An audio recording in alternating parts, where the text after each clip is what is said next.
মানিকগঞ্জে শুরু হয়ে গেল বৃক্ষ মেলা। স্বাগতম।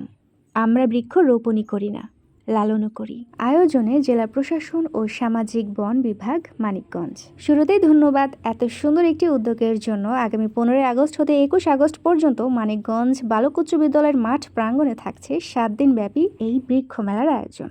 কত নিল গাছ? এটা 100 আর এটা 200 টাকা। আমরা গাছ